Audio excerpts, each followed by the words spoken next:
Okay, so buckle up, everybody, because today we're going deep, like really deep into Star Wars. Deeper than Beggar's Canyon. Way deeper. We're not talking about which lightsaber color is cooler or the best pilot in the galaxy. We're talking Star Wars and philosophy. Right. Who knew there was so much philosophy under the hood of that Millennium Falcon, right? Seriously. It- But that's what's so cool about this book, Star Wars and philosophy, more powerful than you can possibly imagine. It's like this whole other dimension to a story we already love. It's amazing how much this fictional universe, something we usually see as pure entertainment, grapples with some seriously big philosophical questions. We're talking about free will, ethics, good versus evil, even what it means to be a person. It kind of blows your mind when you think about it. I mean, we're not here to debate who shot first or if Baby Yoda was cute overload. We're talking about using a philosophical lens to view the characters, the stories, everything. Exactly. And to see what kind of wisdom it might hold for us, in our own galaxy. It's like Star Wars becomes this awesome springboard for tackling some timeless questions that philosophers have been wrestling with for centuries. Yeah. So where do we even begin? Well, one of the biggest themes right out of the gate is this whole idea of destiny. And it's hard not to think about Anakin Skywalker, the whole chosen one prophecy swirling around him from the very beginning. Oh, totally.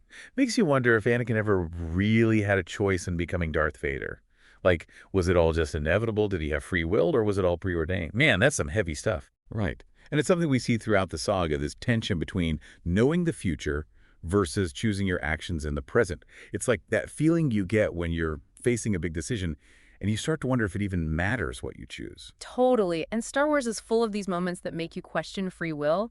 Like, remember in Empire Strikes Back when Luke has that vision of Han and Leia suffering? Oh, yeah, and he's freaking out, Yeah. asking Yoda if they're going to die. And Yoda, being Yoda, gives that super cryptic answer. Difficult to see, always in motion is the future. So is he saying the future is fixed or that Luke actually has the power to change things with his actions? That, my friend, is the million-dollar question. It's the heart of what philosophers call the free will versus determinism debate. If there's some cosmic script, some grand plan, how much do our choices really matter? Whoa. So how does Star Wars and philosophy tackle this whole destiny thing? Well, they connect this idea of a preordained path to what philosophers call future contingent propositions. It's a mouthful, I know, but bear with me. Okay, I'm listening. Break it down for me. Basically, it means you can't say for sure if something in the future will or won't happen until, well, it actually does. So even if there's a prophecy, like with Anakin, what happens right now can still affect the outcome. Precisely. Think of it like Back to the Future. Change something in the past, you might just change the future. Heavy. But here's another layer. What if someone or something could see the future with absolute certainty? Does that knowledge make the future happen that way, or is it just observing what's already set in motion? Now you're getting to some seriously mind-bending territory. And it's especially wild to think about in the context of Star Wars, with the Force and all its mystical, prophetic elements. We might have to circle back to that one. My brain's already starting to hurt. Okay, so we've got destiny messing with our minds. But let's talk about how the Jedi are supposed to deal with all this, using the Force for good and all that. What about the Jedi Code? That's not just some random list of rules, right? It feels more like a whole philosophical framework for how to live your life. Absolutely. And you know what it reminds me of? Stoicism. Stoicism, yeah, I've heard of it, but I'm not sure I could actually explain it. Picture Yoda, right? The ultimate Jedi Master. Calm in the face of chaos, never letting his emotions control him. Fear is the path to the dark side, he says.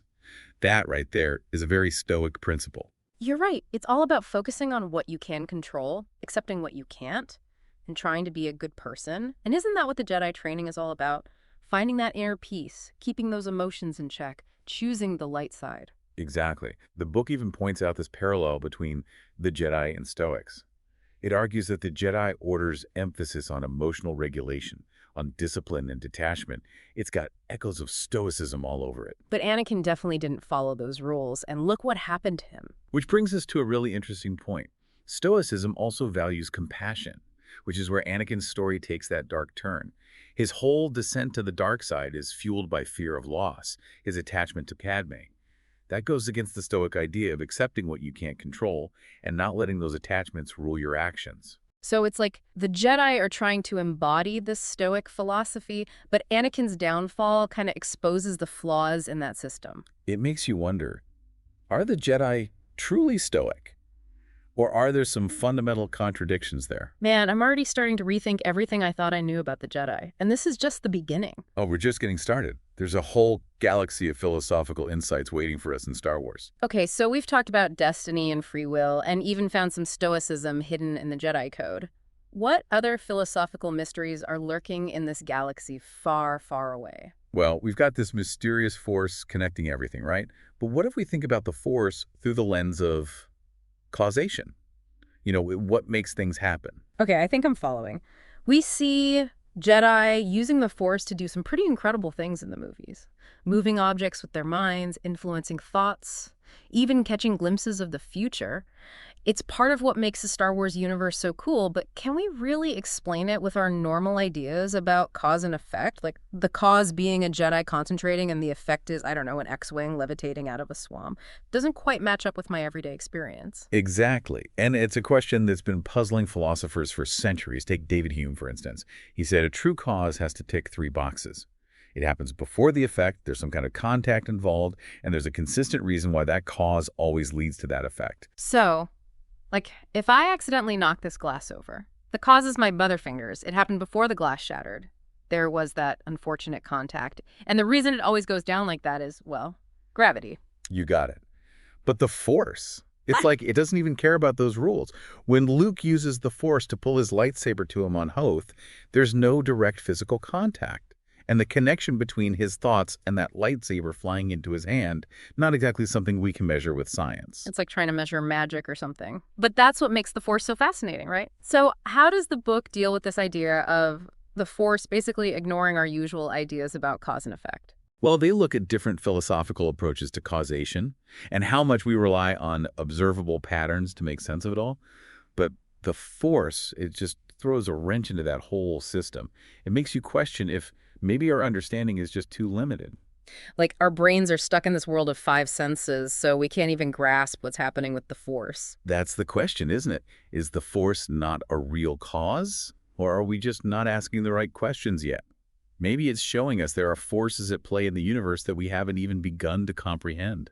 It's a bit humbling when you think about it like that. Like, we humans tend to think we've got it all figured out with science and technology, but then you've got the Force just doing its own thing.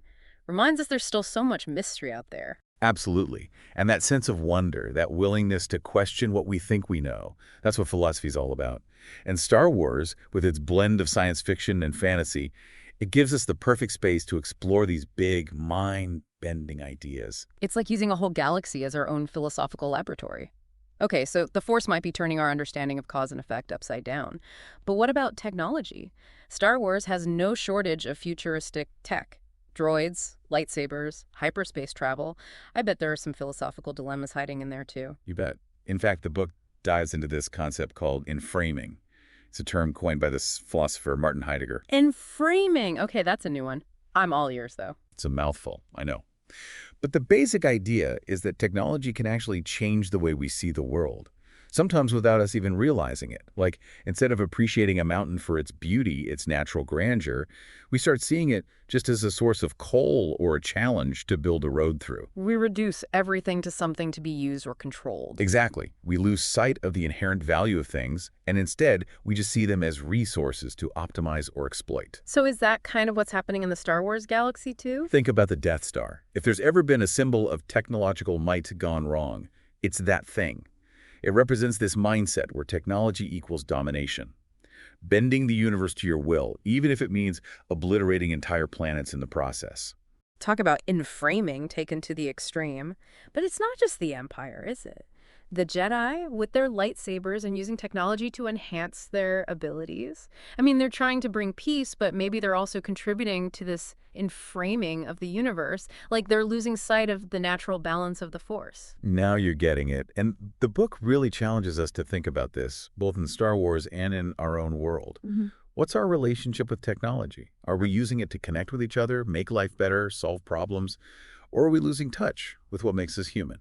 It's a question we all need to be asking ourselves, especially as technology just keeps accelerating at this insane pace. Makes you think, for sure. Star Wars really drives that point home, showing us a galaxy completely intertwined with tech. It does. But it doesn't mean technology is inherently bad or anything. The key is finding that balance, Right. right? Using it responsibly, remembering that we're not just cogs in a machine. We're Yeah. living beings with creativity, emotions, this connection to something bigger than ourselves. Right. That's something worth protecting, even in a galaxy far, far away. You said it. This whole deep dive is making me look at my own relationship with technology differently. But we're not done yet, are we? What other philosophical nuggets of wisdom are we going to unearth? It really makes you think, we always talk about technology as being this cold, mechanical thing, the opposite of what makes us human.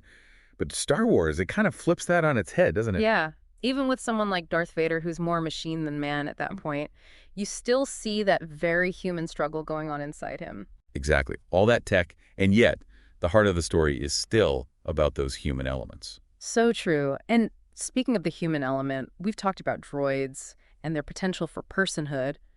But what about how technology impacts our perception of our own bodies?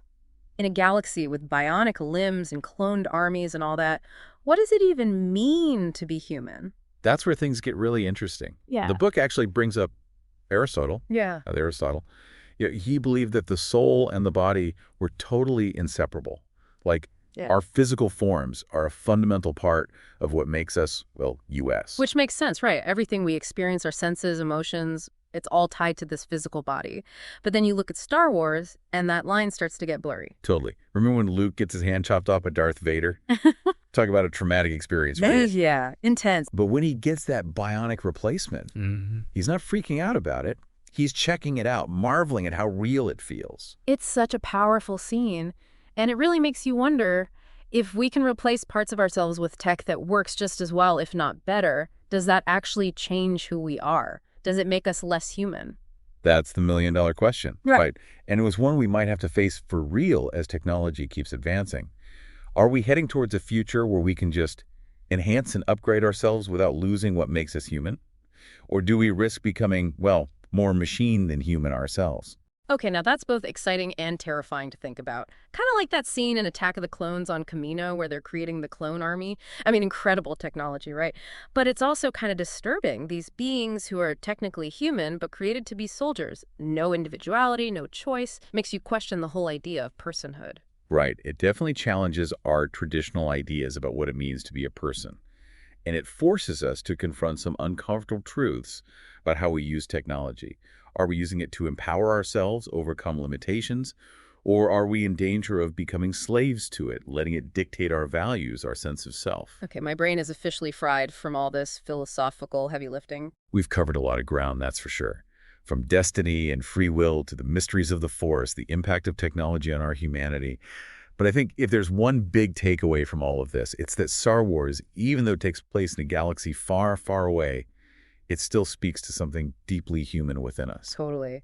It makes you realize that those epic battles between good and evil, the quest for justice, for freedom, those moments of love, loss, redemption, they're not just happening in a galaxy far, far away. They're reflections of our own internal struggles, our own search for meaning in a world that can be pretty chaotic. And by looking at those themes through this philosophical lens, we can actually gain a deeper understanding not just of Star Wars, but of ourselves. We start to see the world with fresh eyes, questioning our assumptions, appreciating the complexity of the human experience, recognizing that even in the darkest of times, there's always hope, always that potential for redemption, that power to choose our own path. And that is a powerful message, whether you're a Jedi Master or just trying to make it through the day. So to everyone listening, we'll leave you with this. If a story about space wizards and laser swords can make us think this deeply about ourselves, about the universe, just imagine what other hidden depths are waiting to be explored. Keep asking those big questions, keep your mind open, and may the Force be with you, always.